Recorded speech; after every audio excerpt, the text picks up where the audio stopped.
Hello friends, நம்பிக்கை துரோகி என்ற பெயருக்கு பொருத்தமானவர் இபிஎஸ் அண்ணாமலை சாடல். நம்பிக்கை துரோகி என்ற பெயர் ஒருவருக்கு பொருந்தும் என்றால் அது எடப்பாடி பழனிசாமிக்கு தான் என்று அண்ணாமலை விமர்சித்துள்ளார். இது தொடர்பாக தமிழக பாஜக மாநில தலைவர் அண்ணாமலை செய்தியாளர்களை சந்தித்த போது, துரோகி என்ற பெயர் ஒருவருக்கு பொருந்தும் என்றால் எடப்பாடி பழனிசாமிக்கு தான் என்று சொல்லியுள்ளார்.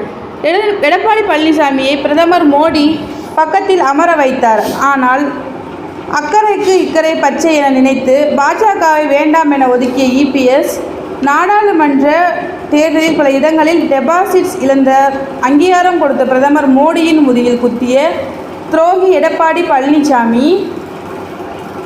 நம்பிக்கை துரோகி என்ற பெயருக்கு பொருத்தமானவர் இபிஎஸ் அண்ணாமலை தான் அப்படின்னு சொல்லிட்டு திருப்பி அவர் சொல்லியிருக்காரு. ஐயோ, எப்படி பேசுகிறதெல்லாம் கொச்சி.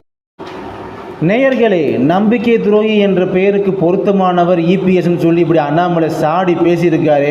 இவ்வளோ விளக்கம் கொடுத்து நம்ம இந்த சேனலில் பார்த்துருக்கோம். இப்படி அண்ணாமலை சாடி பேசுகிறதுக்கு ஏடிஎம்கேக்காரர்கள் இப்போ என்ன நினைக்கிறாங்க அதை பார்த்துட்டு, இதை பற்றி நீங்கள் என்ன நினைக்கிறீங்க? சேனலில் பார்க்குறவங்க, இந்த வீடியோ பார்க்குறவங்க என்ன நினைக்கிறீங்க அப்படின்றது கமெண்ட் பாக்ஸில் மறக்காமல் சொல்லுங்கள். என்ன ஏதுன்றதை கமெண்ட் பாக்ஸில் ஓரளவு பார்த்துடலாம். நன்றி.